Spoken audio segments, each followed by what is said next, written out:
All right, today we are diving into one of history's most lasting and, frankly, controversial social structures, India's caste system. We're talking about a system that has shaped the lives of billions of people for millennia. So, how does it actually work? Well, let's break it down together.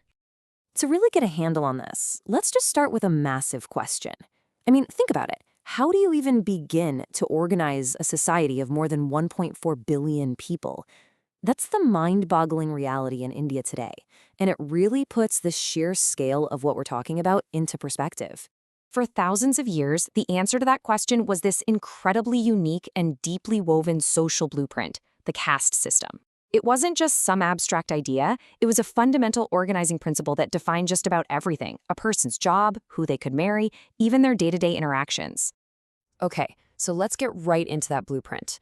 To really understand this system, we have to nail down the single most important distinction right from the start. And that's the difference between Varna and Jati. They sound kind of similar, I know, but trust me, they are not the same thing at all. First up, you have Varna. Now, this is the big picture, theoretical model you've probably heard about, maybe in a history class. It's the one that divides society into four main classes. You've got the Brahmins, who are the priests and scholars, the Kshatriyas, the warriors and rulers, the Vaishyas, the merchants and traders, and the Shudras, who were the laborers. But, and this is absolutely crucial, there was also a group considered completely outside this system, the Dalits, historically known as untouchable. But then you have Jati, and this is where theory meets the road. This is the lived day-to-day reality. Instead of just four neat little boxes, think of thousands, literally thousands, of distinct local communities. Jati is hereditary, meaning you're born into it, and traditionally it's endogamous, so people marry within their own specific group. This is where the system's real complexity and power comes from. So, just to make sure we've got it, Varna is the broad four-part theory, the textbook version. Jati is the messy, complex reality of thousands of local birth-based groups. And what's really fascinating is that while the Varna system might have been more flexible in the beginning, maybe based on a person's abilities, Jati became incredibly rigid and closed over time.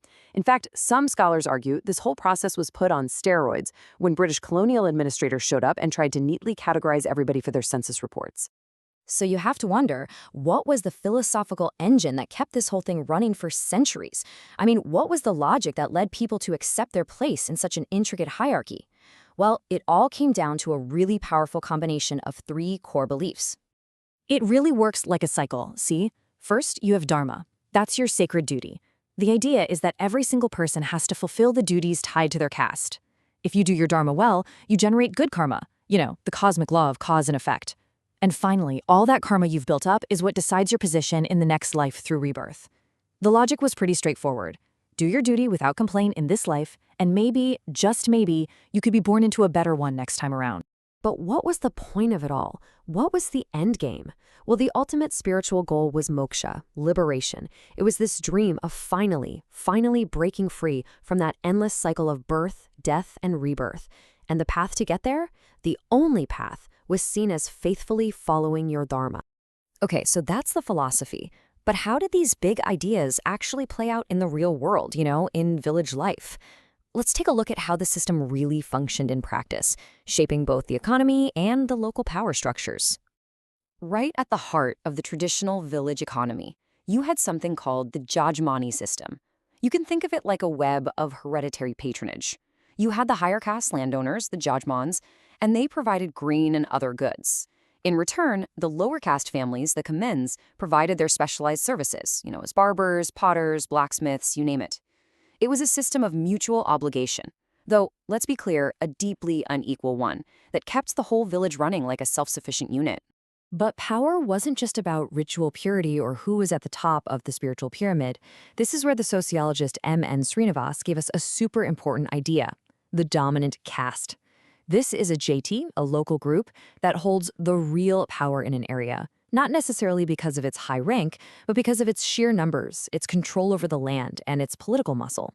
So a dominant caste might not be a Brahmin caste, but in their village, you better believe they're the ones calling the shots. Now, it's a really common misconception to think this system was totally frozen in time. The truth is, it was always shifting, always in flux. And when we get to the modern era, it becomes the center of one of India's most profound debates. Should this system be reformed, or does it need to be completely torn down? So one of the traditional ways a group could try to move up was through a process called Sanskritization. Here's how it worked. A lower status jati would, over generations, start adopting the customs of a higher caste. Maybe they'd become vegetarian or start observing different rituals. By copying that lifestyle, they could try to claim a higher social standing for their whole community. It was a kind of slow-motion social climbing, but it happened within the rules of the system. Fast forward to the 20th century, and you have two giant figures who perfectly frame this debate. On one side, you have Mahatma Gandhi. He argued for reform. He was absolutely against untouchability. He called it a deep sin, a stain on Hinduism. But he believed the idealized Varna system, a division of labor based on a person's skill, not their birth, could actually be saved. His goal was to purify the system, not to destroy it. And then, in sharp, total contrast, you have Dr. B.R. Ambedkar. He was an architect of India's constitution and was himself born into a Dalit community, so he knew the system from the inside out. He argued that the system was fundamentally rotten and could never be reformed.